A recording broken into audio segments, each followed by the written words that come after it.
Good morning, it's Monday the 13th of March and you are watching the Oscars. Welcome, we're going to do it all over again. From the red carpet. Can you tell we thought Ireland was going to win more than we actually did? Oops, sorry, spoiler alert. Spoiler alert. We've got a blockbuster lineup coming your way over the next 3 hours filled with films, fashion and funny men. It's like Jimmy Kimmel's in the room. Honestly. That was so good. Get me in there. That was so good. On the way, we are going to be rounding up the good, the bad and the downright snubs. From last night's Academy Awards. It's an outrage. That's it. Plus from he's walking up. I know. He's going to do a Gary Lineker on it. I'm going to do a Will Smith on it, so watch out. Oh. Gorgeous goodness to frightful faux pas. We're looking at the hits and misses from the Oscars red carpet. But it's not all doom and gloom. I was in Scotland yesterday. The Grand Slam is on the line. We're going to be discussing Irish rugby later in the hour as well. Tommy's there going, can we talk? Can we mention it? Can we mention Why are rugby? we just doing everything? Whatever the Oscars. Whatever, who cares? And after 9, we're going to be meeting the podcaster whose life mantra is, what would Mum think? PJ Kirby is going to be dropping by. Alan is over in the other area. Look at this. Yeah. We're going all out this morning. Yeah, now, because later on, they're probably actually having it now in Hollywood, munching on Wolfgang Puck's mini beef Wellingtons. Do you think they eat, yeah?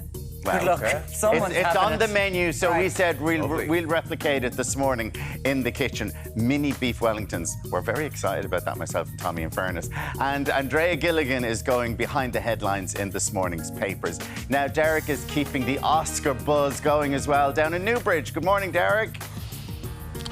Yes, well, not exactly LA, but we did find an Oscar statuette down here in Newbridge in County Kildare. Now, weather-wise first, it's a pretty windy start out there this morning. Plenty of blustery showers merging to longer spells of rain with the risk of flooding out there this Monday. Because of that huge Irish success at the Oscars last night, we decided to come down here to Newbridge. So we're paying a visit to the Museum of Style Icons. So think Grace Kelly, think Audrey Hepburn, think Angelina Jolie. We are heading right back in time this morning, bringing you lots of fashion from the 20s right up to the noughties. So that's all to come here from Newbridge right across the morning.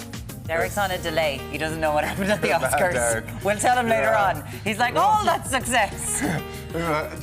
Kerry Condon's dress will be in that gallery years to come. You're loving that. So that good. Was a success. And there was a couple of Oscars, so we'll talk about it in just a little while. Right now, it's time to go over to Aisling Roche for your first news of the morning in the Virgin Media News Hub.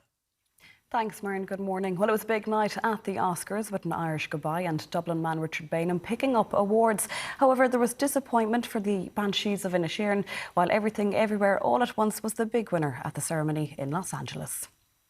Frenzied scenes at the Oscars as stars and creators made their way down the new champagne-coloured carpet at the 95th Academy Awards in Los Angeles last night.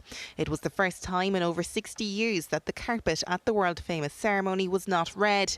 Everything Everywhere All at Once dominated the night, taking home 7 Oscars out of its 11 nominations, including Best Picture. Its leading star Michelle Yeoh also picking up the award for lead actress, making her the first Asian woman to do so. Moments of joy as her mother and family react to the announcement from Malaysia. Other big winners were Brendan Fraser for his performance in The Whale and international film winners All Quiet on the Western Front. Though the multi-nominated Banshees and Irish language film On Colleen Kuhn went home empty-handed on the night, Irish wins took form in the shape of An Irish Goodbye, which won Best Live Action Short Film. It was also a successful night for Talaman Richard Bainham, who won his second visual effects Oscar for his work on Avatar: The Way of Water. The ceremony, hosted by chat show host Jimmy Kimmel, took place at the Dolby Theatre in Hollywood. Maxine Bramley, Virgin Media News. Well, for the latest, let's go live now to Hollywood, where our news correspondent Zara King is standing by. So, Zara, some awards will be heading back to Ireland. Yes, Aisling, so 2 of those 14 nominations coming home as a win for Ireland. And as we speak to you tonight from Hollywood behind me here, this is the after party for the cast of On Colleen Kuhn, who are still having an incredible time. They're thoroughly enjoying that Oscars experience. Of course, huge news for the cast of An Irish Goodbye and, of course, for Richie Bainham as well. Talaman Richie Bainham, this is the second time to win an Oscar. But for the cast of An Irish Goodbye, this is hugely significant. James Martin had this to say earlier on.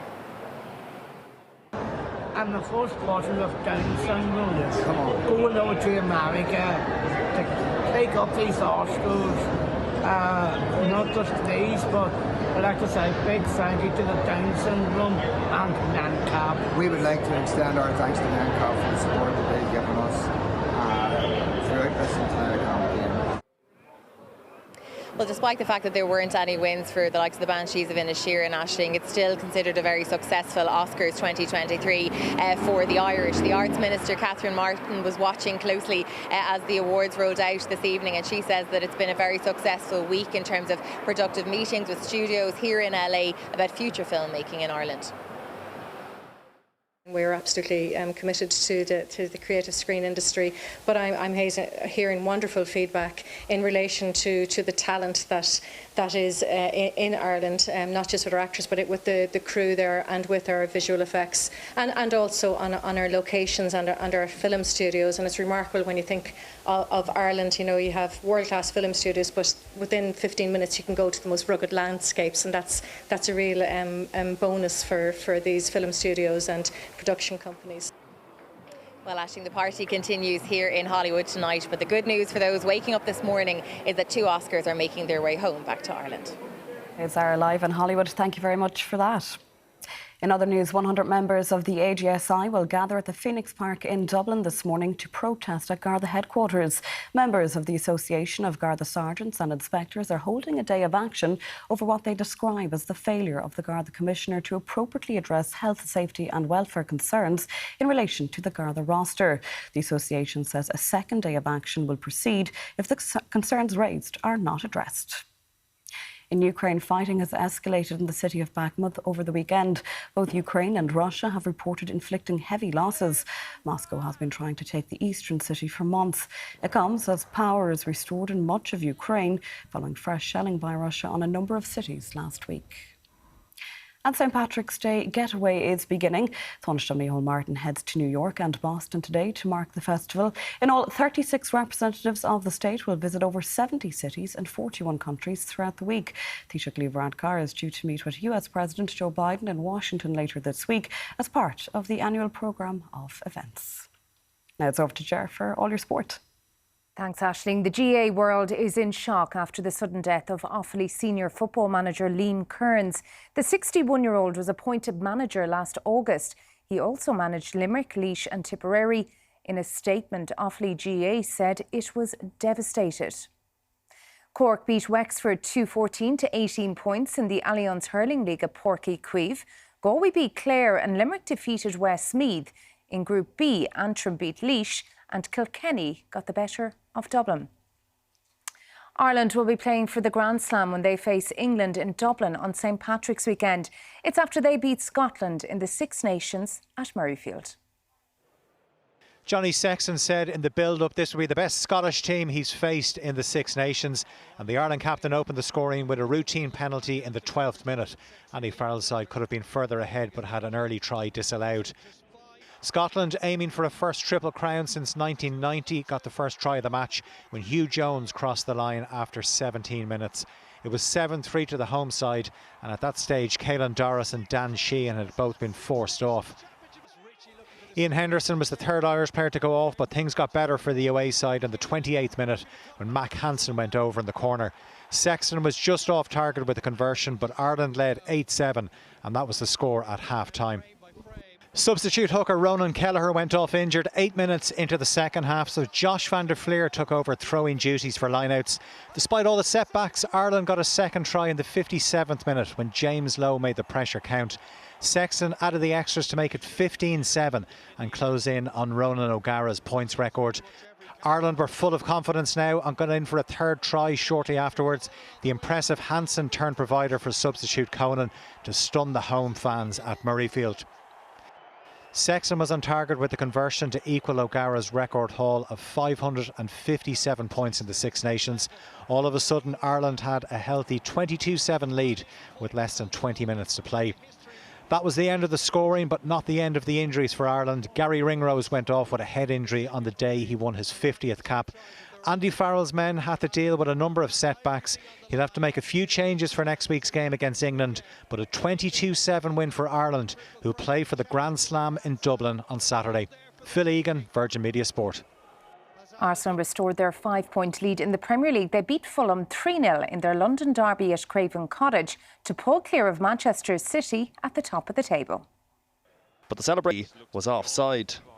Manchester United had Casemiro sent off as they drew 0-0 with relegation battling Southampton, while West Ham drew 1-1 with Aston Villa. Newcastle United are within 4 points of the top four after beating Wolves 2-1. Alexander Isak and Miguel Almiron with the goals. That's your sport for now. We'll have more for you at 7:30. Now, what's the weather like out there this morning? Here's Deric. For car insurance, van insurance or home insurance, call the Quote Devil. Unless, of course, you've got money to burn. Thank you very much, Ger. We're live down here in Newbridge in County Kildare. We have got some old school Hollywood style coming your way to time with the Great Irish Oscar success over in LA last night. So that's all to come in around 8:45 this morning. Anyway, we're getting past 7 o'clock. We're kickstarting a brand new week. So let's take an opening look at weather together now with Avro Valera with us on cameras here this morning. And it is quite a blustery start out there at the moment. Plenty of scattered showers through parts of the Midwest and Southwest, in around central and northern regions as well, into South Ulster, parts of northern Leinster as well. So do take extra care and wrap up as well, with temperatures at 4 to around 8 degrees to start the day. Now, right across your Monday, in fact, those southwesterly winds, strong and blustery for a time, they will veer to the north, and in fact we will see some heavier showers, wintry in nature, as well as those northerly winds feed down, and elsewhere we will see showers merge to longer spells of rain with the risk of spot flooding out there today.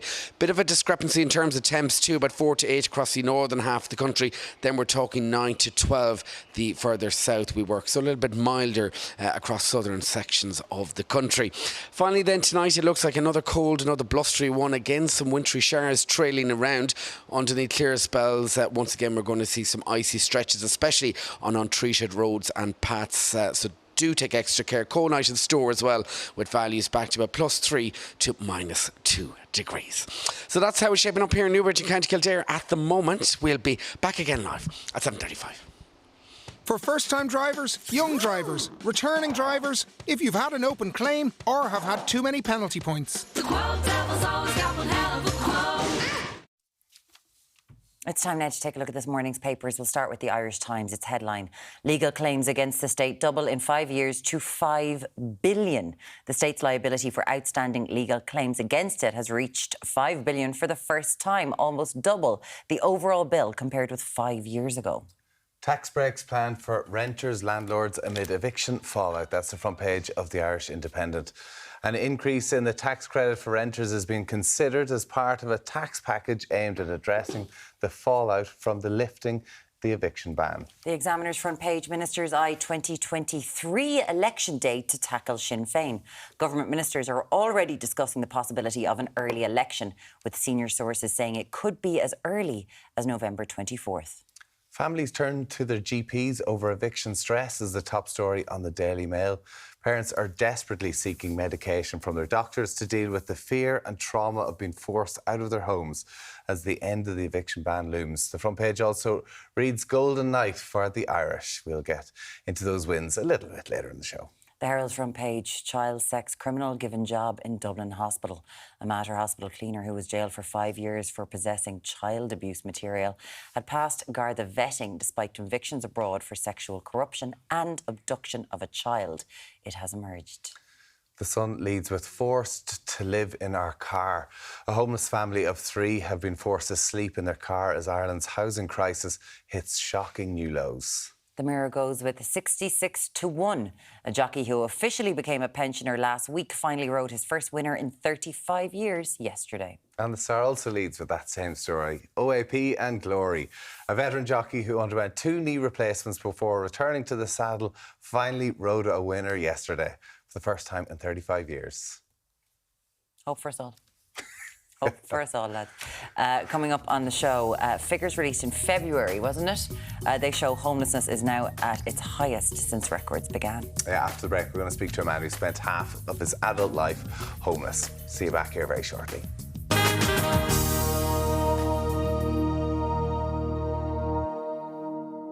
Welcome back. Over the past 3 weeks, Stories from the Street has depicted an honest and heartbreaking view of life in homelessness. So before we talk to our guests, here's a look at rapper Tommy Cady, who features in the documentary. 2.5 years ago, I said to myself, Tommy, you have a talent for rapping, man, and people like it. Stop this begging, lad, and I promised I'd never beg, and I never will.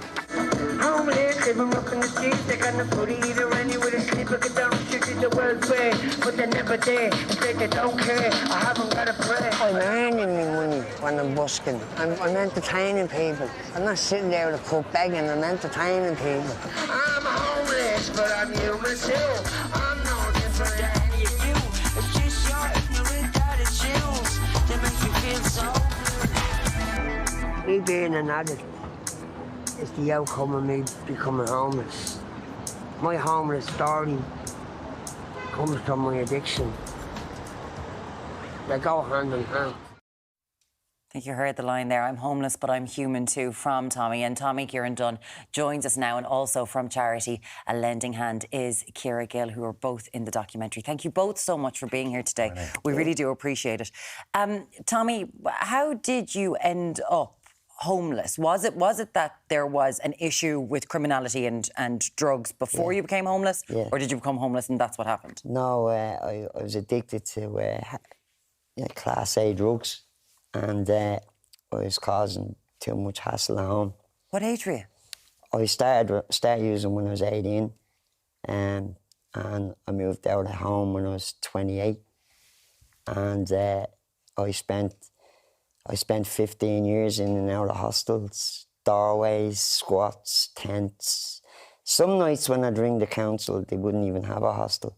They'd have a sleeping bag, you know? It's horrific. Like, Yeah. What is it like? In this country.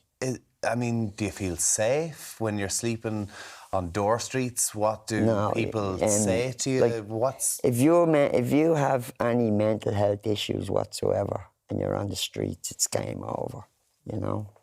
And there's not enough facilities for people with mental health issues to help them. It's one thing waking up from a nightmare, it's another thing waking up to a nightmare. And that's what homelessness is. Like our Taoiseach, Leo Varadkar, when he's asked the question, where is a working class couple supposed to get 80,000 euros from? And he says, why don't they ask their mammy? Why don't they go to the bank of mammy?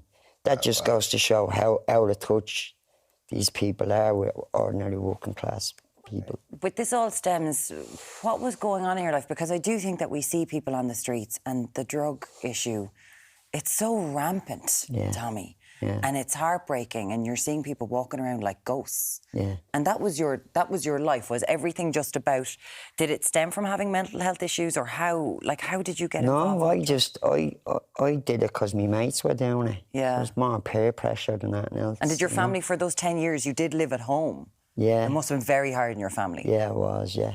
And did they draw a line and go, we can't do this anymore? No, I made the decision myself to move out because I saw what it was doing, you know. But like on and off, like I'd be fucked out, and then my mum had had me back, and then fucked out again. Apologies for that word. Oh, sorry. I apologise. I'd be thrown out, and then my mum had me back. I was adopted by my great auntie, right? So, my biological mum, who I have a relationship with now, good relationship with her. She's on the show, actually. Yeah.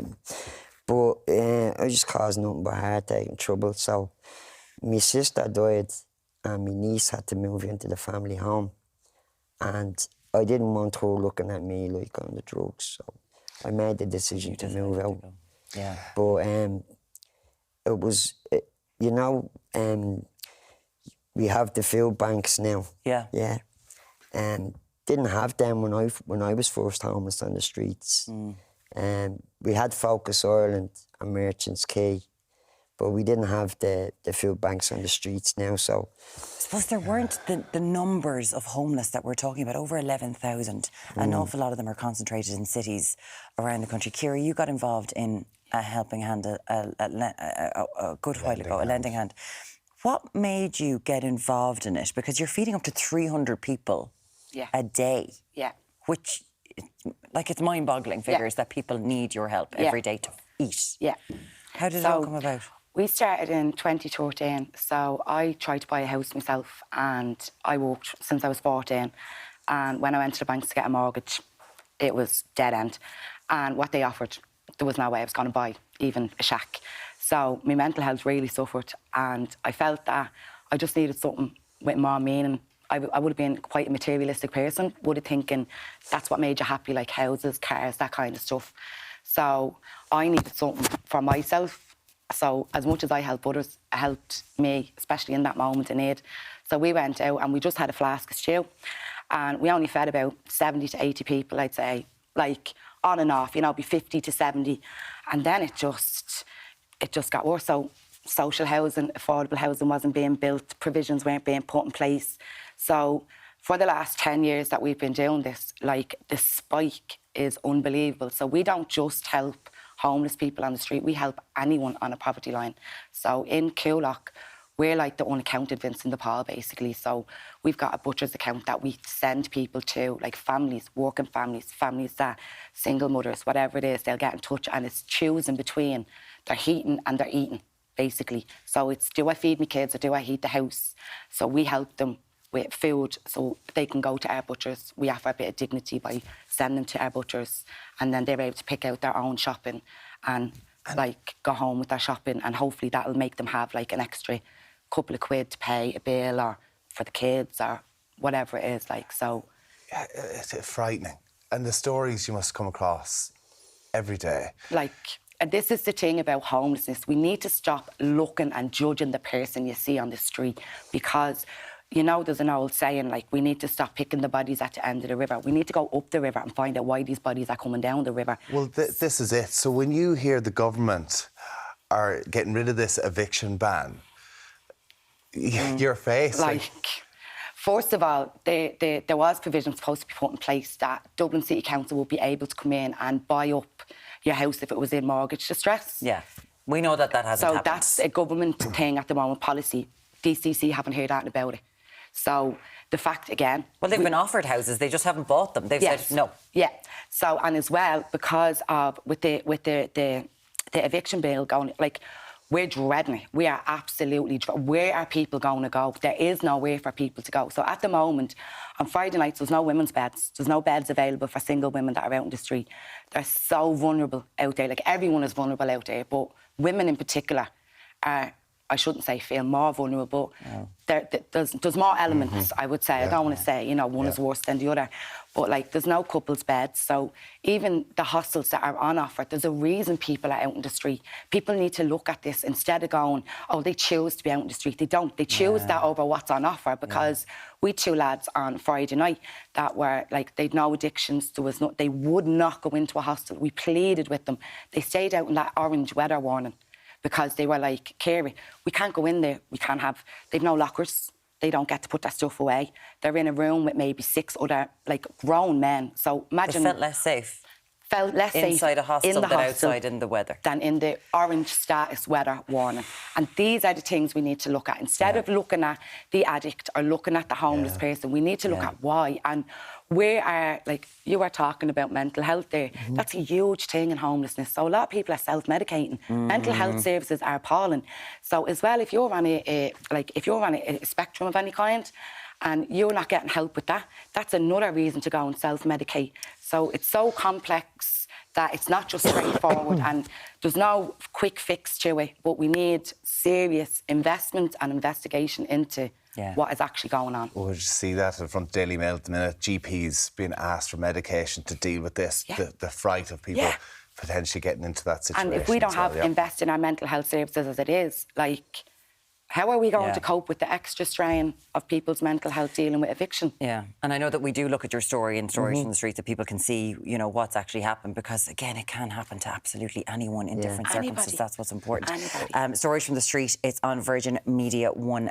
Episode 3 is on tonight at 9 p.m. Thank you so much, Keira and Tommy. We really appreciate you so much. Thanks very much for having It's been a pleasure to have you. Just Thanks so when much. you said there, waking up in the nightmare, you know, it's just it's just frightening. And again, we'd love to hear from people at home on this 0896 111 111. Thanks for staying with us. Joining us now to go through the major stories in this morning's papers is News Talk, Andrea Gilligan. Good morning to you. How are you? We're going to start with tax break for renters. And we were just saying here, like, how bad sometimes we are in this country for claiming what we're due. And this is an increase. It's sort of saying that there should be an increase in tax credit for renters. It's being considered as part of this overall package now, since the ban on the rent, the moratorium on the ban on rental. What am I trying to say? The eviction ban. The eviction ban. Look, there's been a lot of fallout since they decided not to continue with the eviction ban last week. As part of that, a lot of political pressure from backbenchers. As part of that, they've said we're going to look at a range of measures. One of the measures that's now being considered is this rental tax credit for tenants. So what they announced in the last budget in an effort to help tenants was €500 for a single person or €1,000 for a couple that are renting. You were entitled to claim through the Revenue Commissioners for €500 as a single person or $1,000 as a couple. They've now decided that they're going to potentially extend that. That's one of the measures that they're currently looking at in an effort to help the tenants. Hold on, because only 154,000 people out of 400,000 people who are eligible have claimed this. In Ireland, over 3 years, €621 million in tax back that you could claim has gone unclaimed. And last year alone, 300 million. And I'm sure for people listening and watching this today, and all we hear about are the issues for tenants and, you know, difficulties for people that are renting an accommodation at the moment. You might say, why? Why are so few people claiming it? One of the issues that a lot of tax experts maintain is that there are still so many landlords who are not registered with the Residential Tenancies Board. In order to claim this €500... Would there be that amount? Well, that's the rationale, or certainly some of the justification for this, is that at least some of these landlords must not be registered with the RTB, because in order to claim the credit, you need to be registered with the Residential Tenancies Board. You might ask, why would landlords not be registered with the Residential Tenancies Board?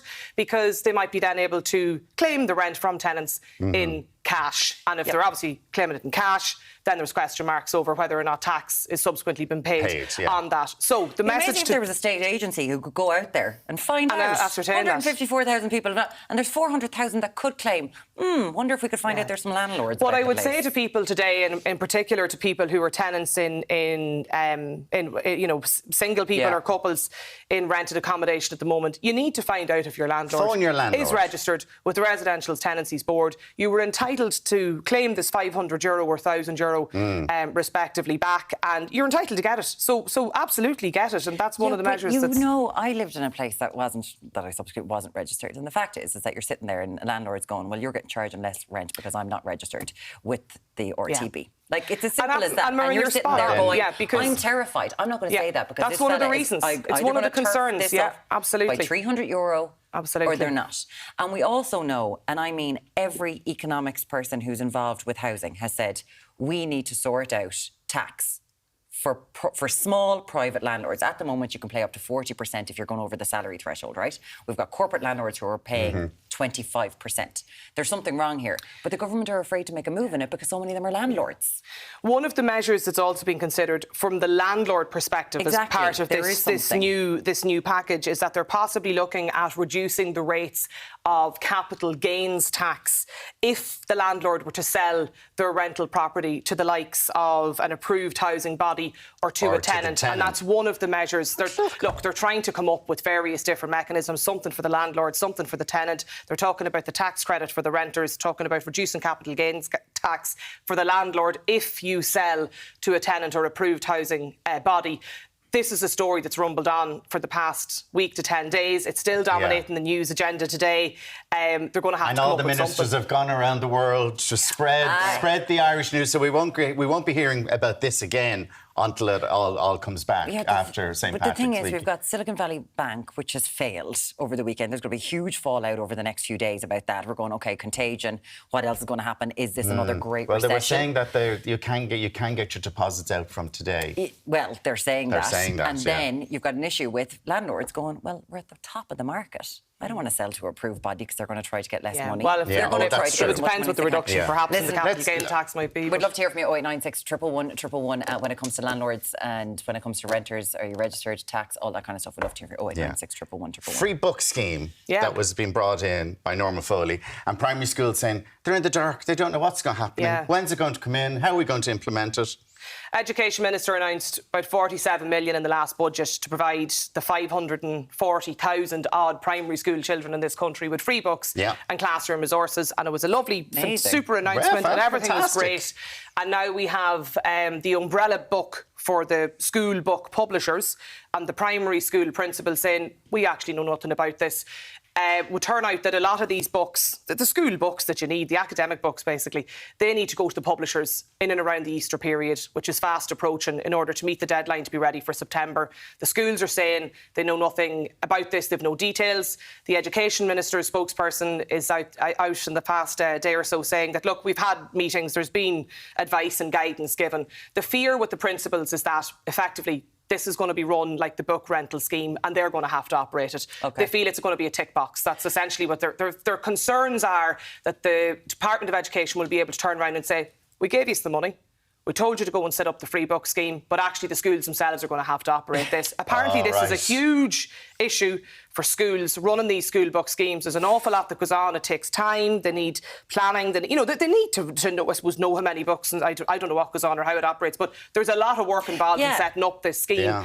And they're concerned that they know nothing about it. I mean, that's what the primary principal networks are saying. It's going to be all put back on them. Yeah, but wouldn't it be great? Like, maths hasn't really... 2 + 2 = 2. It'd be great if we didn't have to get a new maths book every year because, like, the books stay with the class. You've got 35 kids, you've got 35 books, and they're there for 5 years. You're not cutting down trees. Makes sense. Like, they're the same rather than having a new... So it stays in the class, and then the next people coming in gets it, But then money wouldn't be... Someone wouldn't be making a bit of money off that. Like, it's just... I just don't get... It's always issues about school books. Why they have to reissue them. Do you know what? 089... You know what to do. 0896 111. Yeah. Okay. Lord... Thank you very much for that. We don't have time for our final story. Yeah, we don't, but we'll get you a picture over in our Oscar set in a second. Lads, we'll get to the Oscar set in a minute. That's what we're doing from now on. Andrea, thanks so much for that. Thank you. Back on News Talk at 12 o'clock today. From triumph in Murrayfield to drama at the BBC, we're looking back at the weekend's major sports stories. We'll talk to you shortly.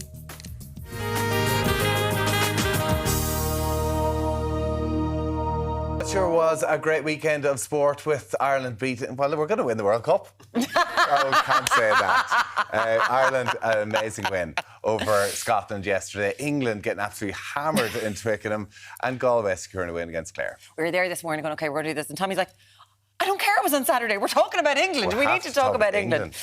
Plus, who hasn't been absolutely bet into the Gary Lineker drama? Someone was working on the BBC yesterday. Here to discuss it all is Gavin Cooney from the 42.ie and Aisling O'Reilly from Off the Ball. Thank you so much for being here. Oh, we're getting to the Gary Lineker stuff. We have to talk first of all, because you were there, you were pitch side yesterday. And first of all, what a game.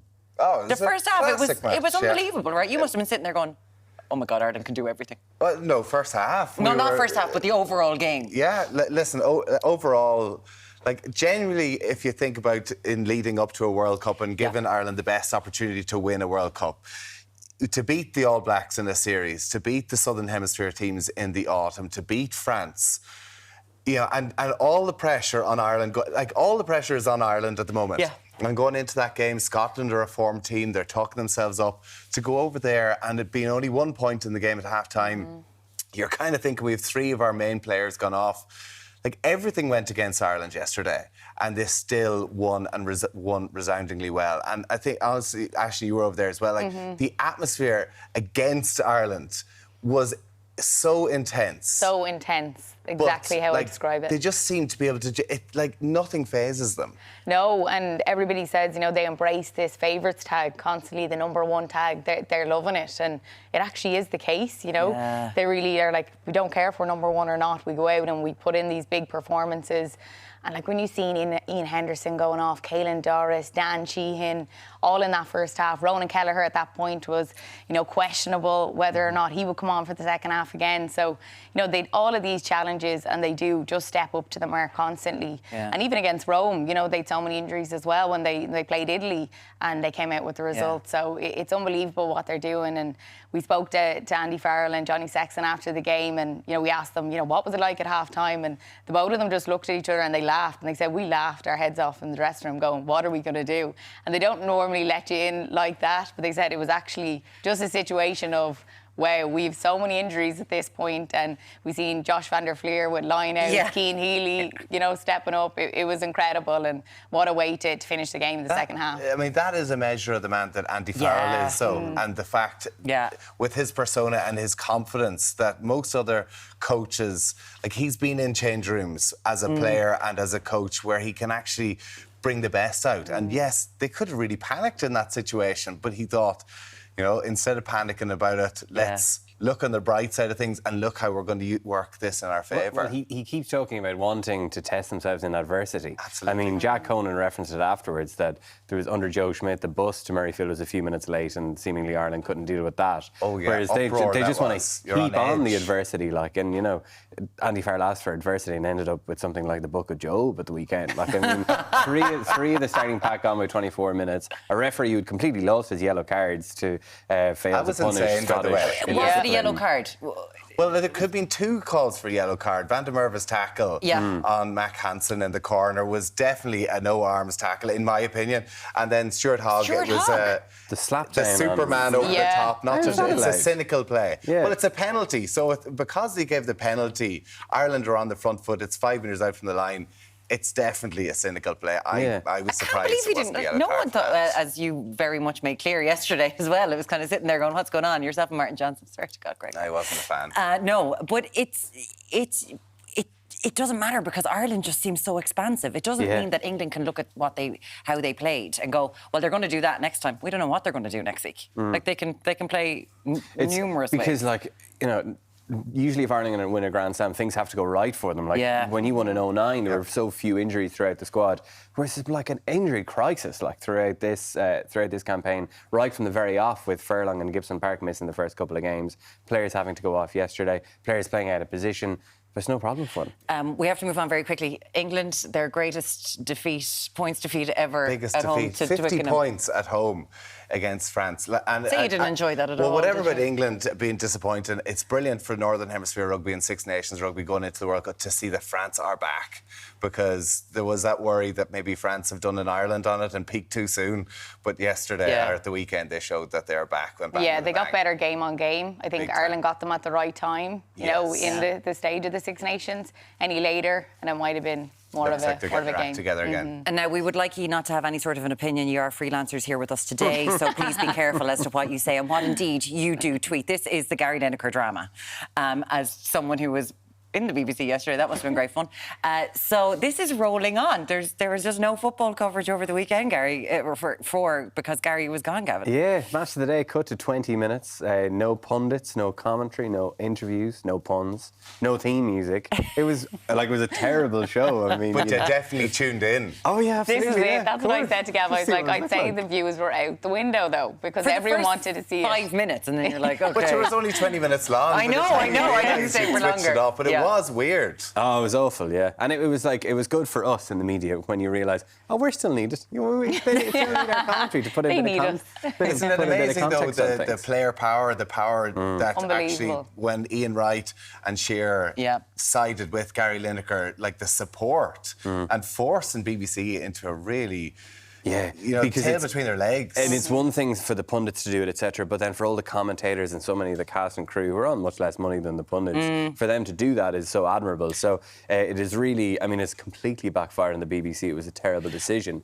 And now it seems like, Tim Davie, the Director General, apologised for the disruption, says hopefully Gary Lineker will Tim be Davie, the back. Director General, who maybe gave 1.6 million in loans. No, that's not him. I think that's the chairman. Is it not? It was the chairman Richard Sharp, who facilitated that £800,000 loan for Boris Johnson back when he was advocating and how the Tories for the have infiltrated. job. It's just all really interesting, and I'm sure it's going to roll on loads more. No opinions there. Well done, lads. We really appreciate it. Thank you so much. Ashton O'Reilly from Off the Ball and Gavin Cooney, 42.e. Thank you so much for coming in. Alan, what's coming out? Look at you with the two Oscars. Happy man, isn't he? I tell you, we're here because it's all Oscar buzz from now on, right throughout the show. Still to come, our movie man, Brian Lloyd, is looking back at the glitz and the glam at last night's Oscars, and Jack O'Keefe is cooking up an award-worthy dish in the kitchen. We'll see after these.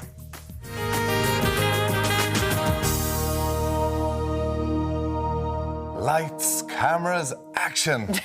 Should get me one of these seats at home. It's Welcome really back. nice, isn't it? Now, the Irish descended on Hollywood for the movie industry's biggest night of the year, the Oscars. Yeah, Zara King is there as well, by the way. It's a big thing. We're joined on our director's chair by a guy who has gone above and beyond. He would have gotten best dressed for me. Brian Lloyd is here with us. But before we have a chat with Brian, here is a look at some of last night's winners. They say stories like this only happen in the movies. I cannot believe it's happening to me. This is the American dream. And my mother and my father were both nominated for Oscars in different categories. I just won an Oscar.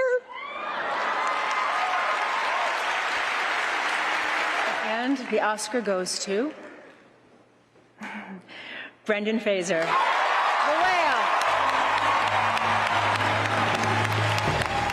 I'm grateful to Darren Aronofsky for throwing me a creative lifeline and hauling me aboard the good ship, the Whale. And the Oscar goes to Michelle Yeoh. All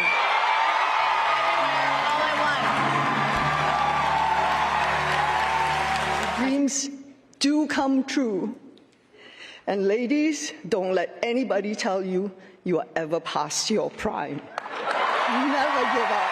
And the Oscar goes to Everything, Everywhere, All at once.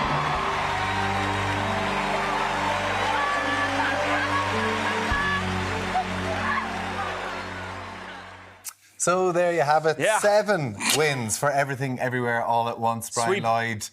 Yeah, a sweet, we all thought we were going to get a bit more, or did we not? I mean, in fairness, I did think Kerry Condon was going to win in Best Supporting Actress. I thought Jamie Lee Curtis, that was a bit of an upset, and you could actually kind of see it as well. She did look kind of like, now, it might have been just her being an actor, being very... No, because Kerry was kind of like, she was on the red carpet beforehand with Laverne on E. Yeah.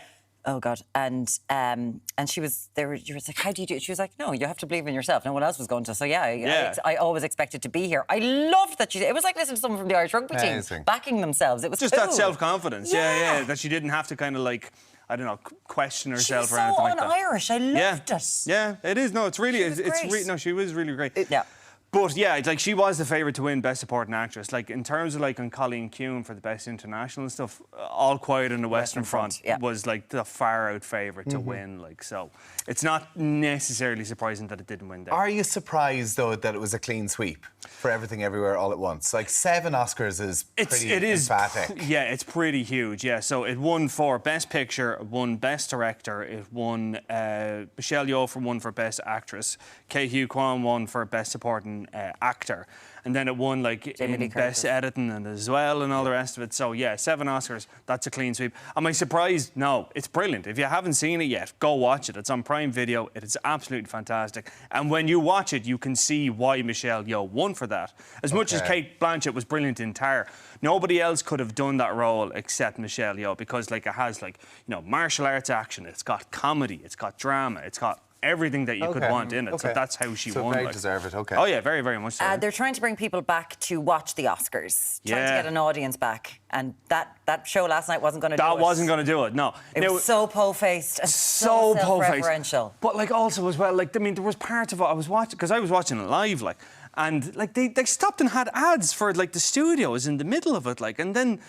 Like, it's, I mean, look, yeah, the Oscars is always really, really, like, I mean, here, come on, look around. It's yeah, it is very over the top. It is very Vanity Fair. It is very ostentatious. But at the same time, I think Jimmy Kimmel was prepared to kind of take the mick out of it a bit. They probably should have done a bit more of it. But then at the same time, like, you know, like last year with Slap, and of course that got referenced constantly as well. We actually have a clip of that as well, yeah? Jimmy Kimmel referencing the Slap. Let's have a look at it. We have strict policies in place. If anyone in this theater commits an act of violence at any point during the show, you will be awarded the Oscar for Best Actor and permitted to give a 19-minute-long speech. No, but seriously, the Academy has a crisis team in place. If anything unpredictable or violent happens during the ceremony, just do what you did last year. Nothing. He was right. Like he was absolutely right. Like Chris Rock got assaulted on stage and nobody did anything. Like, and then gave him an Oscar at the end of it. Like, so like he was absolutely right to. I think everybody was in shock, though. I think it looked like it was almost staged. Oh yeah, yeah. It was so outrageous last year. Totally, yeah. And like even like going back previous years, like when La La Land and the whole Moonlight thing as well. Like I mean, there is a history. There's a rich history of the Oscars going completely AWOL, just going completely off script. But last night, I think, was not that at all. It was very much everything went as expected. All the winners were pretty much as expected. Yeah, and it wasn't entertaining. No. Which is what it's meant to be. Sometimes you want the people like Olivia Colman and Colin Firth and the good crack people there to kind of take the mickey out of themselves, whereas it was all very, oh my God, this is my dream. We do have to talk about Irish wins, which is absolutely fantastic. And Irish goodbye. Can we take a quick look at the team from an Irish... Because there was a beautiful moment when they took to the stage. Let's take a look. This award is actually the second most important thing about today because it's this man's birthday. He's out here in Hollywood wearing a leopard print suit jacket. We'd love to use the rest of our time up here to sing for James. Happy birthday to you. Happy birthday to you. Happy birthday, dear James. This is crazy. So James is actually my neighbour, and I see him walking the streets all the time.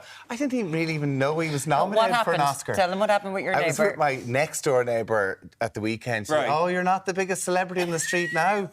James is heading off to the Oscars." I said, "What? Huh? Is he?" And like, you didn't have him in here. Like, they went to the, we did try to have them. Okay, grand, okay, good. If I had known. If you had known, like, come on, like, mind Ryan Tubridy. Anyway, come on. Congratulations, James. We'll see you next week. Looking forward. You'll see him out walking. What are you talking about? You'll see him out walking. But there's that, and that was a lovely moment as well. Like Colin Farrell was given the big one. Happy birthday. Everyone was saying happy birthday. Nice. Everybody. It was so sweet and like it was so wholesome. Like and like for all we're talking about, like the Oscars was so pole-faced and all the rest of it. That was just so nice and wholesome. Like I love that. That was brilliant. And it's a beautiful short film. And it is. Goodbye. It's really gorgeous. It's so gorgeous. Yeah, you can watch it on the RTE player now. I would really recommend people go watch it. You can watch it for free. It's so good and so funny as well and dark and like black comedy. Like it's brilliant. Yeah, totally worth it. And a completely deserved winner. I think. It was absolutely. It was so good. It was lovely. Now during the news, you will have seen Zara King is outside the theatre there and she is grabbing all the people that she can for interviews. Tommy's going to ring and say, my neighbour's there, any chance you'll say hi to him, because he didn't know about it. But she managed to grab, now you would have seen this new Talaman, Richard, right? He's got his second Oscar that he's won this for Avatar. He's had a few. He's had a good night, I think. Let's take a look. On him. Yeah. Well, it has been a big night here in Hollywood for Talaman, Richie Bainham. Hello, Richie, and congratulations. How are you feeling? I'd like to say dub as well as Tala. Okay. You know, I love Tala, but we're dubs through and through. Because that qualifies both of us. We sell ashes from Inchicore, so it's quality to say Dublin. It's a county-wide win then? It's a county-wide win, exactly. Okay. How did you feel when your name was called tonight? Well, look, to be honest, the momentum was a little against us tonight. All quiet on the Western Front had won a few, so it could have gone either way. But it was nice to be recognised by your peers and nice to pick up a little trophy, a little gold. And when you got on stage, there was a couple of fuckle? A couple of fuckle, and then worse still, they cut us off before we could thank families, wives, girls. Again, oh my God! So just for the record, our kids keep us grounded. That's what was missing. Our mum and dads for keeping us inspired, and our significant other for making us. Supporting us along the way. You must be so proud of him, are you? I am. I'm so proud. I mean, it's been a long journey, and you know, there's Richie, we have Stevie Dean and Colbert Fenley, and we have a club we have a lot of Irish, and you know, it's just like it's an amazing achievement for everybody, and it's been a long time coming, and I think it's incredible that they are being recognised. Yeah, I'm so proud of them though. So. This is not the first time for you. No, it's not, but at the same time, each time is very different. Each movie is a little personal. This is a very intimate story about a family. So to take that and blow it out to a spectacle movie, and Asha said, not just in LA we have some Irish, but in New Zealand we have a bunch of Irish. My little sis is on the crew down in New Zealand. Wow. So it's a proper family affair. Yeah. Do you know, the last couple of days here, Richie, talking to filmmakers, like Ireland is a proper player here, isn't it, on a world stage? It is, honestly. I was talking to Ryan Tuberty on the Late Late. We really need to encourage the writers because we have every other aspect. We just need inception. We need the idea of growth stories that come from Ireland, that are funded from Ireland and can, like on Colleen Keown, that can actually go all the way. Sure. You know. How important is it, do you think, for kids to see this and know that they can be this? You know, that they can look at you holding this Oscar today and know that this is possible? This is great, but the fact that I was told today that the applications to art school in Dublin quadrupled because we were successful and we applied ourselves and got it done. That is quite the compliment. Shout out to everybody that's at home, the mum and dad and all the siblings and Richie's siblings that couldn't make it over. And she says the mum and dad in my Inchicore. Mum and dad. George and Mary. Rocking it. He has a big fan club back home, so we love you all. Mwah. Thank you for taking the time to come out to us. Hold that up and we get a good look at it there. There you go, folks. Dublin man Richie Vainham bringing this home to Ireland. Thanks, Richie. That is Richie. Come on, Richie. And listen, what a talented guy. Yeah. Because Avatar, the second one, is mind-boggling. It's the third. What is it? They actually announced it. I think it's like the third highest grossing film ever made. Wow. And an Irishman was at the forefront of the visual effects, and it's a visual effects film. Yeah. And he was at the forefront of it. That is amazing. What a lovely fella. Yeah, you right. know his family, don't you? Yeah, I know his dad. Yeah, Mick Bainham. Yeah, he was an instructor in Irish Rail, and his brother is an instructor in Irish Rail as well. Yeah, they're in the school in Inchicore. Yeah, so yeah, and he actually worked in Irish Rail for a period of time as well. So yeah, before he went off to college. Can he get the tea back now? He's an Oscar winner. Can we get the tea back on the card? Do you know what I mean? Richie, if you've got any pull there, please get the tea back. Hook us up.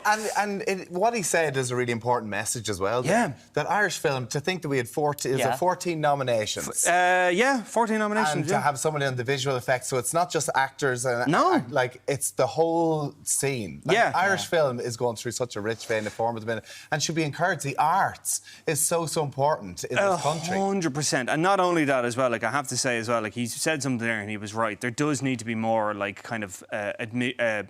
acknowledgement of Irish writers, the fact that we have so many good books, you see books come on in here and all the rest of it, and it's up to either our own studios, our own production companies or whatever to put them into production and get them out there and all the rest of it. Can you imagine sitting there going, yeah, Ireland, we need to get the writers when we have writers Yeah, that's what I'm saying. We're coming down with them. This is what we can do. And we're also Irish livestock as well. We do have to mention Jenny the donkey. Jenny the donkey as well, and she came out as the emotional support donkey as well. I don't know if it was the actual donkey, but it was very close to it. Looked very similar. I don't think it's because Jenny's retired. She's retired to Cork, hasn't she? Is that it? Has she? I think she's retired to Cork after the movie. It is the Oscars. It would be worth turning up for. I don't know, getting her to go all the way.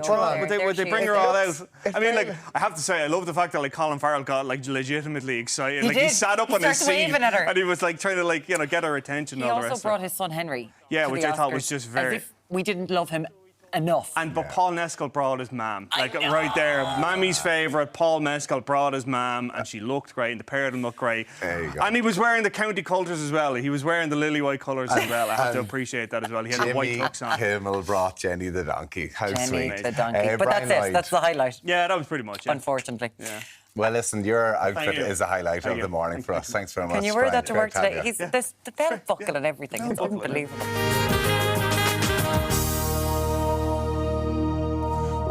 Excuse me. Well, after watching a star-studded night of celebration at the Oscars, we're quite curious about what they eat. What they're going to eat. Do they eat? Do they even eat? Yeah. Jack O'Keefe is here to treat us to a taste of luxury.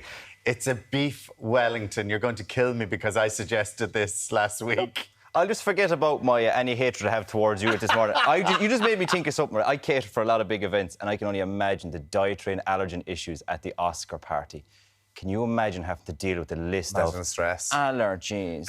Oh yeah, But Wolfgang Puck. So Wolfgang Puck, he's obviously, does he do all the recipes for these big Oscars parties? He claims he does anyway. The big after party, the Oscar, the official Oscar one. And he's doing a beef Wellington in the shape of an Oscar for it, is he? And like he could be doing that for thousands. I think it's up to 5,000 people he caters for at that event. Yeah, but he won't do it. He won't lift a finger. He'll point. I think he has about 12 very good restaurants across the world, and he brings in all his executive chefs and all these head chefs from all those restaurants to cater an event, and he breaks down. Now, you didn't do it in the shape of an Oscar for us. No, I just did it in a log. You brought in a sausage roll for us today. I'm putting this together at 6 o'clock on a Monday morning. You're lucky it's even in that shape. Because this is quite difficult, Jack, isn't it? Look, it's not an easy dish, and it's a reason you'll see it in a lot of Christmas menus, because if someone at home is going to do this, they're going to do it at a special event or for family. I'm going to make it a lot easier for people at home, OK? So there is a lot of steps to it, so try and keep up. OK. The first thing we're going to do is... No more questions, you take it away. The first thing we're going to do is take our fillet steak. Good quality fillet steak. That's the most important part, right? The key here is go to your local butcher shop and ask them for a really good fillet steak.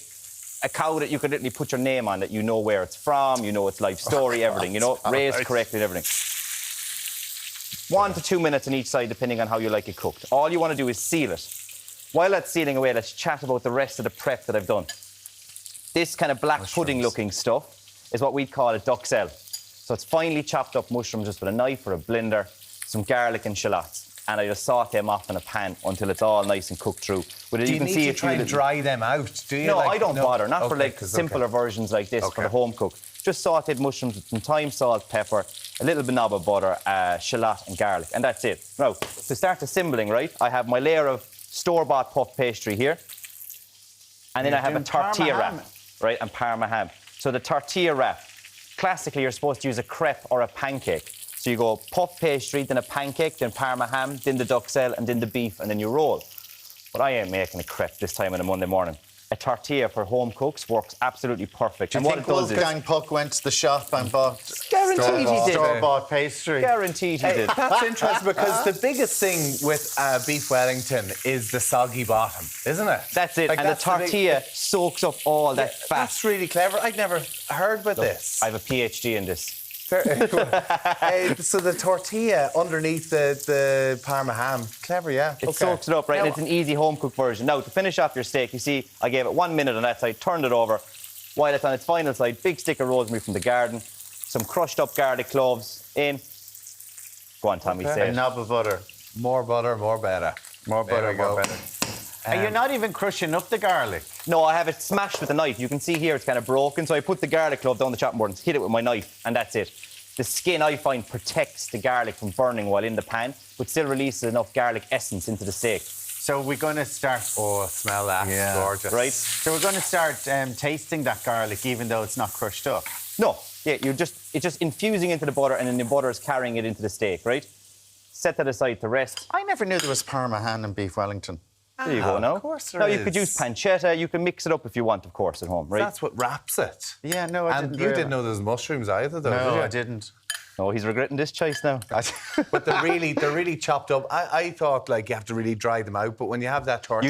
You do, and you're doing it classically. You have to really dry them out. But when you have the tortilla, it means that it stops the juices kind of getting through to the puff pastry, which is good. Right, so then we take our little bit of fillet. So I spread out the mushrooms on top of the Parma ham, pop the fillet on top, and then all I do is roll. Now, I was going to say you'd have it the wrong way, yeah. Little bit of Dijon mustard onto the beef, like so. With loads on, yeah. I like if I mix go on. If I mix the mustard on. If I'm doing this at home, I love to do it with horseradish because I love that taste. Oh yeah. I like to roll the wrap around the steak first and get it all nice and evenly coated like so. And then you bring your puff pastry over, and then you just roll it. Give it one roll so the pastry is not too thick. Push down at the sides. Grab your knife, trim it up. Jack, I don't know what you're going on about, how hard it is to make it. They've made it so easy. Made that look very easy. I'm just a dramatic person, you know. No, but it's getting it right that the pastry doesn't burn and then it's raw inside. Exactly. It's like when I cut, it's the real fears when I cut into that one, and you have all the people on sitting at home and it'll be, he's supposed to be a chef, he can't even do a Wellington right. Right. And then I just seal it up like this then, pinch it up. So it's all sealed in like a lovely little parcel. And this is great for kids as well if you want to get them involved in cooking. Because you know, kids love getting their hands. And do you score it on the top and put a little bit? Oh, you are. Take my knife, I hold it a little bit short in my hand like that, using the tip, go down the centre, and then I just start making leaves towards that centre line like so. Okay. Tommy's going to be making this tonight. I can feel it. And then I lift that on to my tray, into the oven, 220 put degrees. Egg first. Thank you. You see, I am half asleep this morning. There you go. Right. Look at that. So the egg yolk, that kind of just... Brush it. Is that all? Do you not put it like all the way on the sides and all that? No? No, I just give it a little thing because I actually like the dramatic drip look when the egg wash drips down over it like that. Okay. That's what I tell myself anyway. Go on, right. Okay, let's have a taste. Let's see this open now because... 20 to 25 minutes and it's done. Okay. And is that depending now on how you like your beef, though? Yeah. Well, I'm cooking it for the colour on the outside. Because it's a small portion of beef like that, it's never going to be rare on the inside. It's going to be medium at best, medium rare at the very best. Okay, I'm dying to see this. So I trim up the edges so it looks prettier, then turn it. Oh, that looks delicious. And then give it a nice cut in the centre. And there you have it. Oh, look at that. It is lovely and medium. Look at the juice as well. So I can't say I know what I'm doing. Jack O'Keefe. Now, and then all I have in a nice little dish with some lamb's lettuce, and there you go. In fairness, that looks... High five, man. That looks delicious. Here you go. Look at that. Oh my goodness. Oh, Where my do you blood pressure has settled down. Where do we start? I have to tell the viewers, he was so nervous this morning. He really was. I have to go back and watch the rugby again now today because I was prepping this while trying to watch the rugby at the same time. Oh, yeah. Well, listen. But it's good. Thankfully, Ireland won easy, so you didn't have to watch too much. Oh, delicious. Isn't it? Nice, gorgeous. beefy, flavour from the Parma ham, all that butter and garlic. Oh. You can taste the mushrooms and the garlic and everything through it. Oh, it's lovely. You can see why it's so popular. It's a classic, that's just... Yeah, it really is. The tortilla, really, like, you can see the bottom of it even as well. Yeah. Like, you've kept all that, the juice And if you just turn it over and face the camera so people can see the bottom of the pastry, look at how well browned it is on the tray. Yeah. So no fat seeps through it at all, and you get that really crispy effect off it then. Yeah, really good. And that works on a large scale as well. We have to leave some for the crew and everything Tell you here. what, if the Oscars people got as good as that, they would have been very happy. If Wolfgang Puck is looking in this morning, he'd be very happy. Jack O'Keefe. I can fly to LA in the morning. Thank you so much from that. Now, after the break, from Audrey Hepburn to Angelina Jolie, Deric's taking a look at some of the classic Hollywood fashions we've seen in a few minutes. Delicious. Hello, welcome back to Ireland AM. This morning, Deric is visiting the Newbridge Museum of Style Icons because we're all about the style on the show today. How are you getting on, Deric? Yes, good morning, guys. Welcome back down here to Newbridge in County Kildare. And, of course, great excitement following that double Oscar win for the Irish over in Los Angeles last night. We've landed down here in the Museum of Style Icons.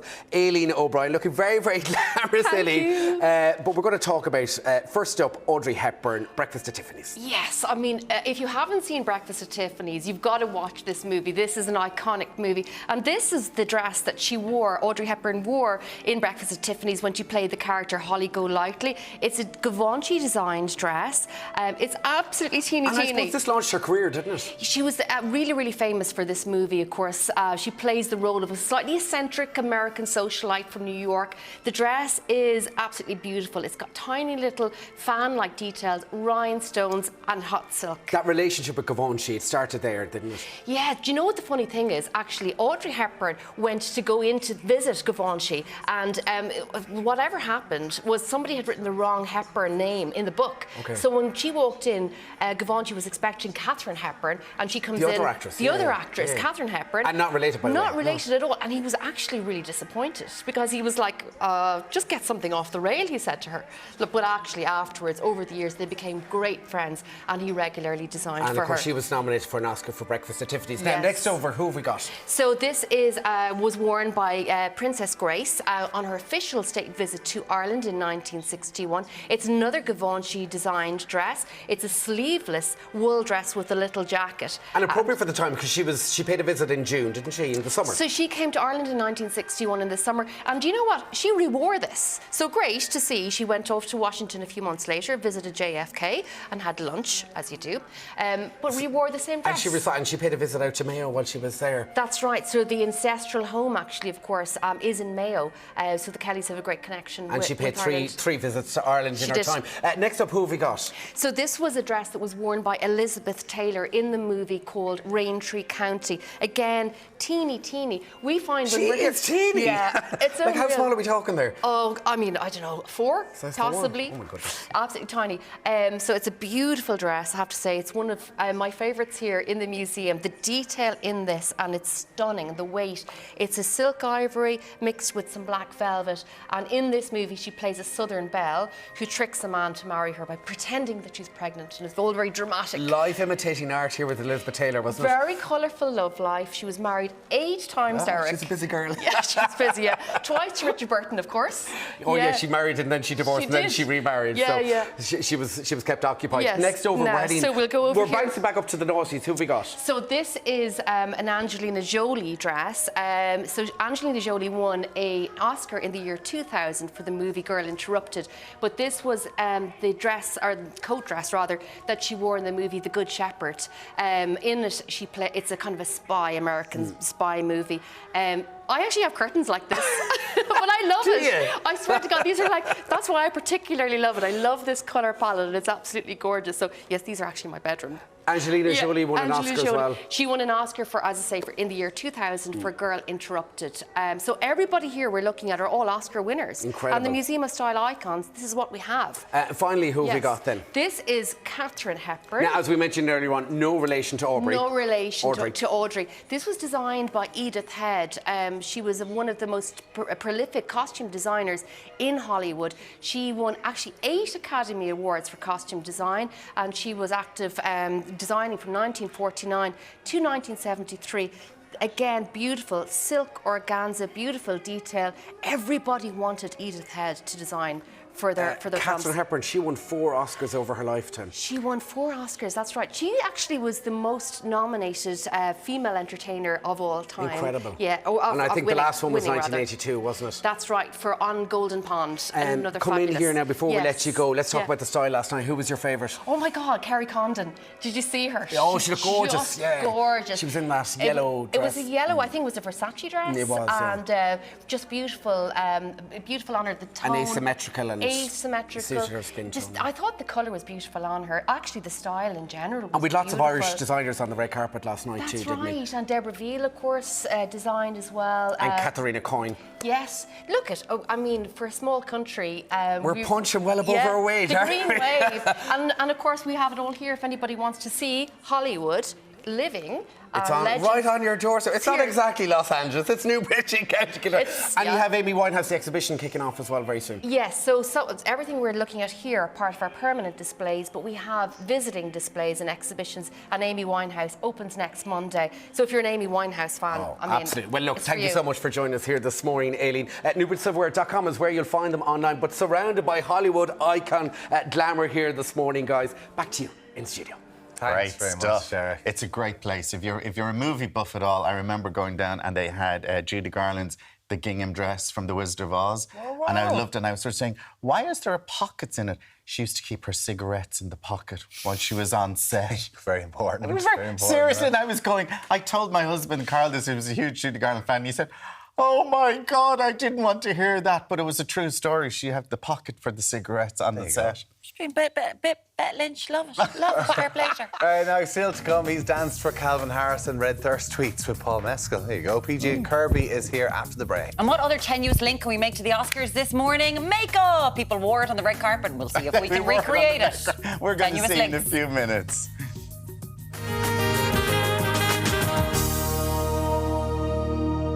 Well, he's one half of the popular podcast duo who really love their mammies and is bringing his new solo comedy tour to Dublin.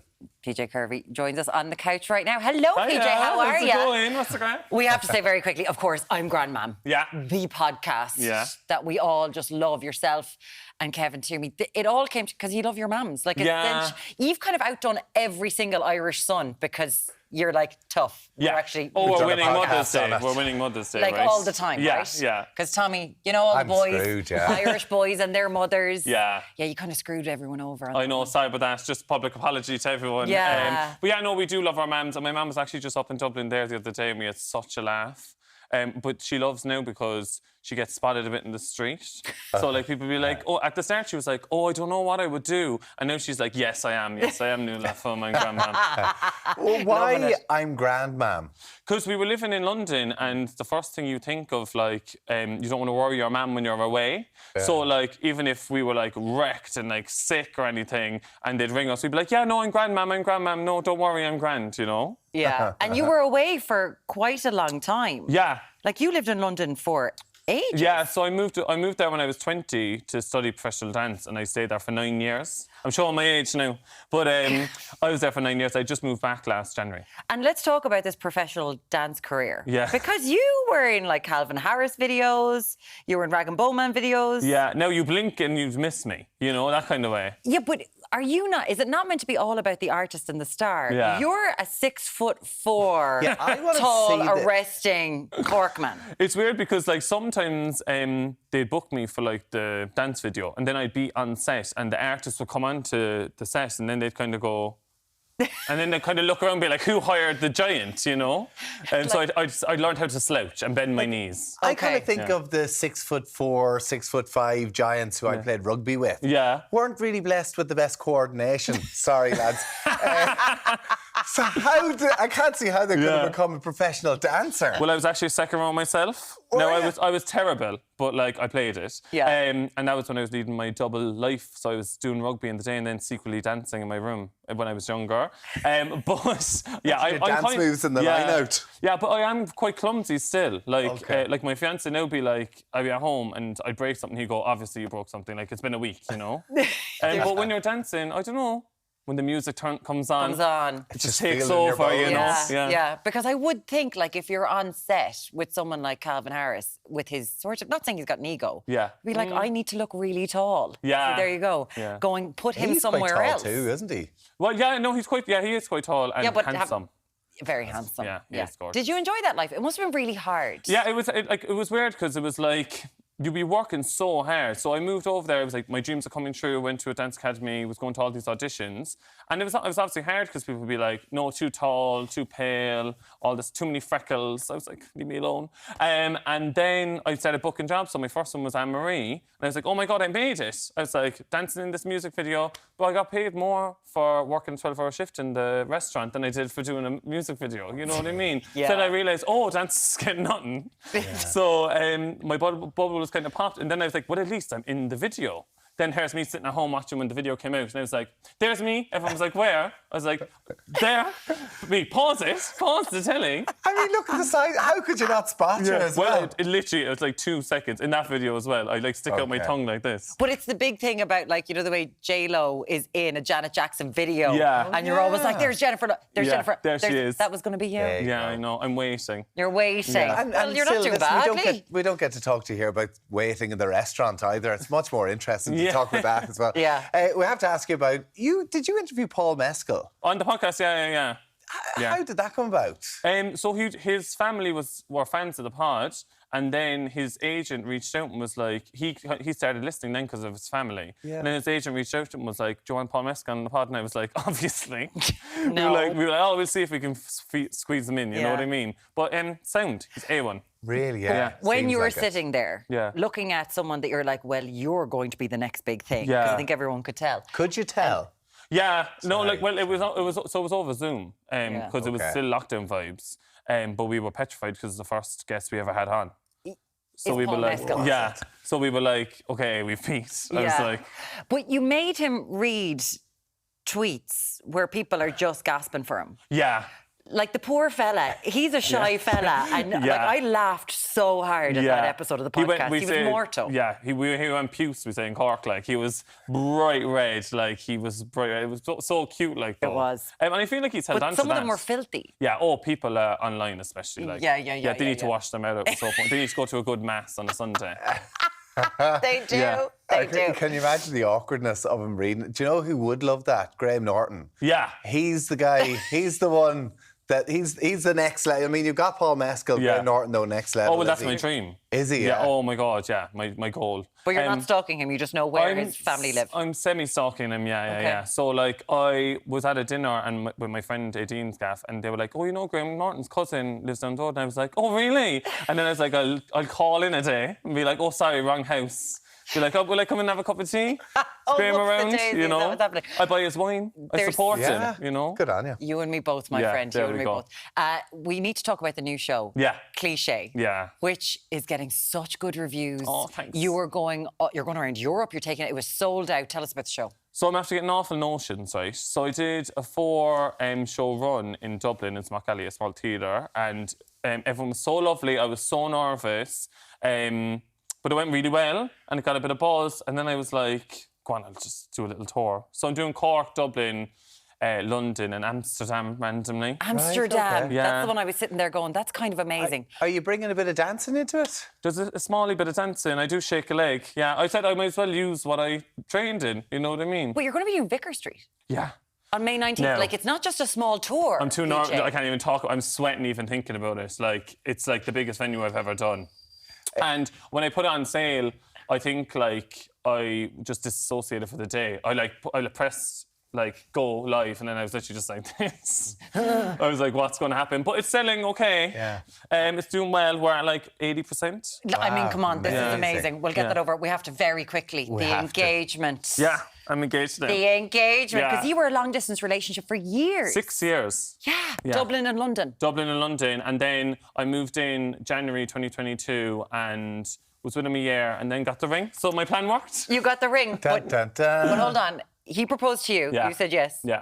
But then you were proposing. We done reverse proposal then. Because we're gay, like, we can do what we want. Exactly, 100%. You know? There's no in rules. a restaurant. No rules. Yeah, so he proposed to me in our kitchen, and then just on Friday, when my mum was up, I took her to see the ring. She picked it out, went to a restaurant, proposed to him. And you were you thought he might say no. Oh, I was up in a heap. I was so nervous. I was sweating, and I was like, wait, we're engaged. Why am I so nervous? But he said yeah anyway, so we're good.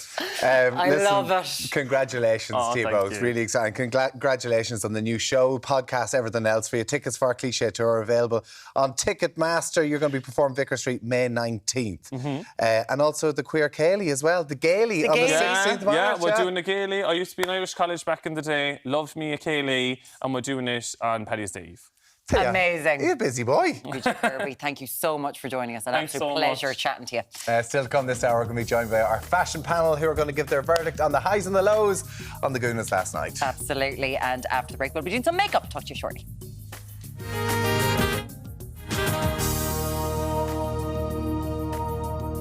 Welcome back to Ireland AM. You know, we talk about dresses, we talk about films that win. What about the makeup? Makeup is very important. We've got fantastic Keilidh Cashell here with us to talk about the makeup trends from last night's Oscars. Good morning, how are you? Thank you. And look, as always here, she's good as gold.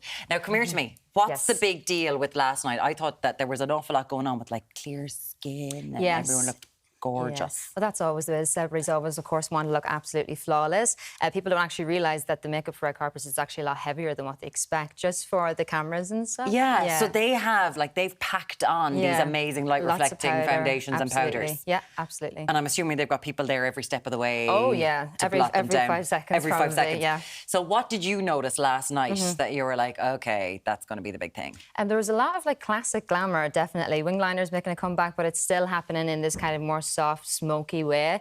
A lot of red lips too, which was great. Yes. Yes, I love to see a red lip. I'm actually going to demo it here for you now. You can see that I've applied my lip liner already. I wanted to show you guys just how much lip liner I actually use first. Because I think we've got a picture here of Rihanna. Yes. And she went with the real bold red lip last night. And looked absolutely She looked gorgeous amazing. on her. So, so stunning.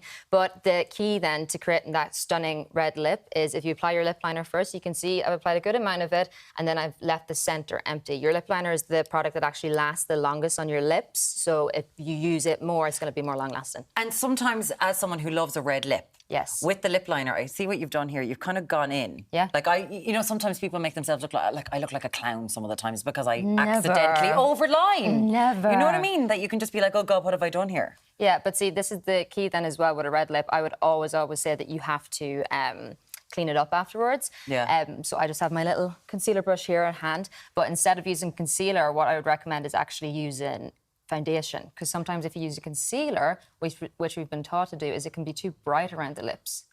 So okay, it will just highlight what you don't want to highlight. So just use a bit of your foundation. Just because red obviously is a little bit darker as well, it's the only way you can kind of really get a really crisp look is by going in with a little flat brush and just going along the edge. And just going along. Yep. And like you've that. kind of added dimension there. Yes. Because you've got sort of tones changing as you go throughout the lip. So I always would recommend as well using a slightly darker lip liner. So by using that around the perimeter and then a lighter lipstick in the centre, like what you said, it kind of gives a little bit more dimension and it makes the lips look a little bit more plump. And it is something that's kind of been happening, like a 90s thing that's coming in where it is. Absolutely. Yeah.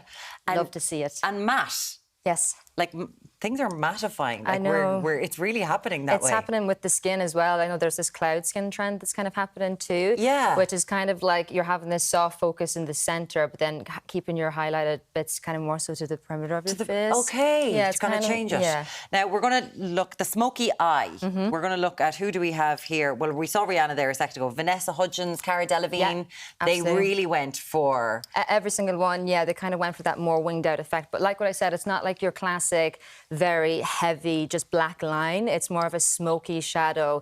It's actually very simple to do. I would throw it on, honestly, any old way, but then go in with your concealer brush and again, use that to clean up. But are you using a pencil? You can use a pencil, you can use an angled brush with some shadow, whatever you prefer. The main thing with it, though, is making sure you go in with your little brush afterwards and just go underneath the eye and clean it up. So it's not... So what's going on here? I thought Cara Delevingne looked beautiful. Unbelievable. She My looks so good. God, did she announce her return. Yes. But it is that... It's not that liquid liner look No, anymore. no. It is trying to have that. So how do you recommend to do it? It is all about a brush. So a little angled brush is what I'd recommend, or honestly, just any little small brush. And what you're going to want to do is kind of stamp it along the lash line. Yeah. But like what I said, if it's not super sharp in the edge, it doesn't matter because you just go in and clean it up afterwards. That's what people spend so much time trying to get their wing liner perfect, whereas I throw it on any old way personally and then clean it up afterwards. But it's trying to find the point at which you should go. Yeah. So what you do is you actually supposed to follow, see, like your natural lash line from the bottom. You have to kind of extend it outwards. That's the way I would kind of tell people to do it. And you can make it as big or as small as you like. But yeah, your natural rule of thumb is kind of to just go through. And does it help sometimes to put a dot and join the dots? Yeah, but like I said, if you're using shadow, it's kind of a little bit more forgiving because if you mess up, you can literally just rub it with your finger in it. It is so much more forgiving. Absolutely. I have to say. So with I want to take a look at Florence Pugh as well last night. Absolutely. Because Florence, she stunning. looked amazing. She's just flawless. We had been told for a while that 90s eyebrows were coming back. I know. And for those who were there the first time around, we don't want that to happen. No. She went for it with the eyebrows. She did. She's got absolutely amazing eyebrows as well. Yeah. And then a lot of the celebrities as well on the red carpet, they all had their shoulders out. This is a thing people don't realise is that body makeup is actually huge in the celebrity world. Like they will have their whole body covered. And is head it to toe. a specific makeup? A specific body maker, or will people use their foundation all day? You can use your foundation. I'd recommend a body illuminator Yeah. so that you can actually just spread it on. So this is Cash Beauty Liquid Silk. It gives like colour and a glow at the same time. Oh, look at that. But yeah. So this is what I'm saying though. Every crevice of them now will be covered in body makeup.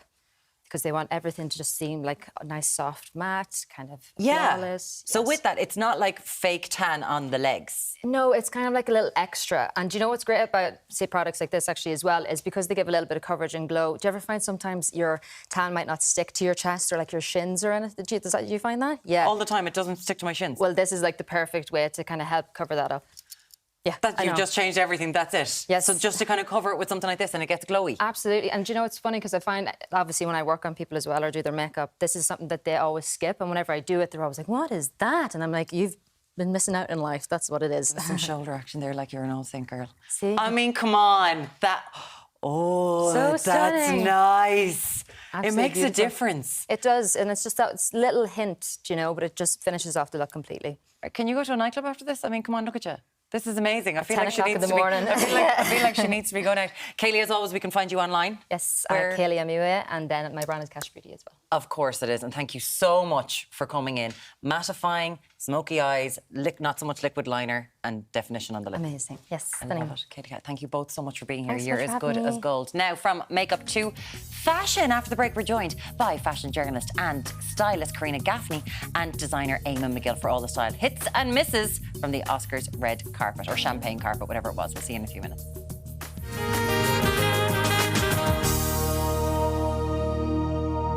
Now, the world watched as Jenny the Donkey appeared alongside Jimmy Kimmel at last night's Oscars. But was it really her? Well, Banshees at Inisherin director Martin McDonagh has had his say. Do you have a clip of what he had to say? OK, here we have it. The Times quoted Martin McDonagh saying backstage that they used a stand-in and that it wasn't actually Jenny. We never would have allowed that to happen. While actress Kerry Condon said, no, all the way from Ireland? Of course not. I thought we were going to have a clip of that, but let's not worry about it. Now it is over to Muireann and Alan to look at some of the other hits and misses from last night's Oscars red carpet. Pregnant pause. as though it's Tommy, that breaking just looked like some bad sketch gone wrong. It was like you with a velvet curtain there. It was Jenny the Donkey. I thought we Breaking had some news. breaking news to give you. Thank you for that breaking news. Thank you, Beautiful. Tommy. Yeah, Now, beautiful breaking news. From there. sparkly sequins to daring thigh-high splits, the Oscars didn't fail to deliver in the fashion stage. Joining us now to discuss who got it right on the red carpet is Eamon McGill and fashion journalist and stylist Karina Gaffney. Good morning to both of you. Good morning. Now, you think everybody got it sort of right. We've so many to look at, so let's get straight into it. And I know you love this, and everybody, I think this was a universal yes for Kerry Condon. Absolutely, yeah. I think it was a real wow moment because we've only seen her really in kind of darker shades. She's kind of gone a bit safe. So then when she walked out in colour, I think people were like, yes, Kerry, like, bring it. But the fit was beautiful on her. She just looked so effortless. She looked comfortable, which is so important. Like the styling, the hair, makeup, everything. It was just gorgeous. And it's so nice to see an Irish actress looking so well on the red carpet. And it's a classic Versace stuck to you. Like you wouldn't have corset wanted to train is have, beautiful, I have to you know, a bit of a Weetabix that morning. I 'cause still think there's a little bit of comfort there and flow, like with the pleated skirt as well. So it doesn't seem too kind of like restrictive. Yeah. And I loved the red lip. It's kind of a nod to Michelle Williams when she did the red lip and yellow dress a couple of years ago. And then the undone hair. It was just like, it was very her. It was a bit like 90s, early 2000s. Yes, Kind of, it's yes. just like Yeah. bringing it back to that time. Like, and it was very timeless. This will stand the test of time. Yeah, for white Irish women who were slightly blue in the veins, it just gave me such You wouldn't be hope. wearing yellow usually now, What? but it looked well. It looked amazing. It makes me want to go out and That's what buy Miriam was something. saying. Yeah, I was like, oh my God. You'd never wear yellow, but she got away with Oh, it. so and then good. another Irish actress, then Jessie Buckley, went totally the opposite way. I loved this. Okay, I felt there was some styling issues with it. Like, I felt like the underwear and stuff wasn't correct for what she was wearing, but I think it's really cool. She does look a little bit like an overgrown, like, Monster High doll, but, like, I do think it's gorgeous. It's like goth girl glamour. It's Rodarte. They've gone very gothy for their autumn-winter collection, which this dress is from. And I think she just kind of owns her own style. She's quite unique. Whatever she wears is kind of always really different. She always kind of gives her a surprise. I love the shoulder detail. It's not for everyone, but I think in terms of, like, it's just something a little bit different because the Oscars can be very safe. It can be very, like, predictable, like, kind of parade of dresses. She always makes her mark. She does. always makes her mark. You know, Like, she she's does. been talked about for, different reasons, and I think, like, she definitely stood out. I think it looks a bit itchy, but I think she looks absolutely amazing, and I hope to see her in the Brandon Hotel Tralee wearing that some night, having a great time. What was it called? Spiral's nightclub in the Brandon Hotel Tralee. It would be amazing. We've got to talk about Paul Mescal. Can you believe we're talking about as many Irish people as we are? It's absolutely mad. It's great. Now, this is dividing people as to his He's look. really captured people's hearts, though, and I think, you know what I mean, his look was Gucci, and I think it was very, like, on tune with what Gucci does. It's kind of, and that kind of wide leg trouser that we're seeing men's wear. Like, I do love a wide leg trouser. I've always talked about it, especially looking back to even what Eddie Raymond wore wore a lot for the BAFTAs and the stuff. BAFTAs. I do think it does look a little bit like a 70s tux waiter jacket from like a Hollywood movie, but I do think the styling is good. I think the jacket's a little bit too oversized for the fit, but I think the overall look is spot on. I love it. Because we were kind of saying that, you know, Paul is very cool. Like Lenny Kravitz went out there in this silk, gorgeous, cut to the navel number. And that's the sort of thing that Paul could definitely do. Like he could wear a singlet. Yeah. On the red carpet. He's been wearing vests I'd love to wear a lately singlet as on the red well. carpet. Great. Bring back the GAA shorts. But it's like he gets people talking about fashion. Exactly. For And lads. he's worn Simone Roche menswear for like a lot of the red carpet, but then he decided to mix it up with the Gucci. And he's worn Gucci a good few times now, so he decided to go for the big Italian brand. And somebody who I think has got it right at every red carpet is Barry Keoghan. I mean, his style is perfect for him. His stylist is one of the biggest menswear stylists, and she like dresses The Rock or Dwayne Johnson, and obviously Barry Keoghan. Really? And and like so fancy. I know, pushing the boat out. I think it's kind of a lilac suit, and I love the embellished buttons. And his girlfriend's wearing Louis Vuitton, and then I saw the stylist share on her Instagram that the baby was in a little Louis Vuitton one. No. Yeah, So cute. it was so cute. Yeah, because the buttons matched over as well. Yeah. But even like the buttons detail, like it's so nice and different to see something like this on the red carpet. Like I think they were acrylic based because they have like a shape and a form. Like they were really. I think he hasn't got it wrong yet. He's like been consistent with his suits. Like And he's it's gone always colour. He hasn't worn black yet. No, he wore white, he wore blue, red, and now lilac. I want to see little Brando's little suit. I have to go looking for that straight away. I'd say that's so adorable. It's so nice. Like we just think Irish lads on the red carpet should throw on a bit of black and off we go. It's been absolutely lovely. Now let's move on to she caused a stir. She was one of the last to arrive. Here is Lady Gaga. So people were saying she wasn't going to perform, then she came, then she arrived, and literally wore this Versace dress that was on the runway about 3 days ago. Gigi Hadid wore it, and then Gaga obviously ripped it off her and walked down the carpet in it. I am so utterly obsessed with this dress, just for the construction of it alone. Like, there's an inner. If you actually look at the dress up close, there's an inner corset in it. It has a corsetry band at the back as well. Like the fit, everything is flawless. The fact that you said the turnaround in 3 days to do this is out of this world. I think that the fact that she's so covered in tattoos, it really does actually make it work even better. Yeah, it's nearly like a design on it, isn't and it? I think the way she walked it and everything, obviously she's really good at playing characters and stuff when she's on the red carpet, but this was just effortless for me. I loved it. Now the dress is a hammock for her bum to hold her bum up. That's what's happening at the But end. it's sheer as well, so it's kind She's got a lovely bum. Yeah, she does. Yeah. It's a bit If you classy. have it, flaunt it. Yeah. I thought it was really cool. Yeah. Really different to see something like that gorgeous. on the red carpet as well, though. It also is kind of pared back for Lady Gaga in terms of what we've seen her wear, like a neat dress and coming in an egg to the granny. So like this is like a bit more Her kind glam of grown up Lady Gaga. Yeah. And I love the fact that when she's down the red carpet, a photographer fell and she ran over to pick him up. Booted over to. See, I thought she went to get him I up. love it. Like, so nice. Where somebody else would just go, oh, it's a photographer. Whatever. Cara Delevingne. The glow up was brilliant. I thought she looked unreal. That red dress, like with the slit, it's like, it was like Angelina Jolie, but like a little bit extra there with the leg. I was waiting for this. And the reason why I was obviously everything, her PR people are just nailed this so good. She was waiting for that moment after the Vogue interview and everything. And she, it's perfection. Like everything about it's immaculate. The fit, everything. Look at her, she's glowing. Her Like, she's hair, amazing. makeup as well. It's just on point. And this was the interview whereby she said that she checked herself into rehab after she saw pictures of herself waiting for a plane, looking dishevelled. She came out. She was very strong in that. She just went, okay, I needed some help. So I think that's why this was going to be a big moment for her. And I think it was a lot of thought put into this, and that's why it's so perfect. She stole it. Yeah. She did a great job. Now, who's Fan Bingbing? She's one of the biggest Chinese film stars. Okay. Huge. And she was in X-Men. And what was she in last year? She was in one of the films. Iron Man 3, I think, as well. Yeah. Good almighty, what's she wearing? I think you always have quality street dresses, and I think this one's great. And she went for the cape kind of style as well, which we've seen a few times on the red carpet last night. It's Tony Ward Couture, but even for her to something wear that, it's kind of more lesser known designer as well. So kind of like it's amazing for him to do She this. kind of like merged the two kind of trends on the red carpet, which were sequins and kind of colour. Yeah. So she kind of brought them together in this one Now, dress. I think that would have divided a lot of people last night, and one that did everybody here this morning was Florence Pugh. Now look, we're getting the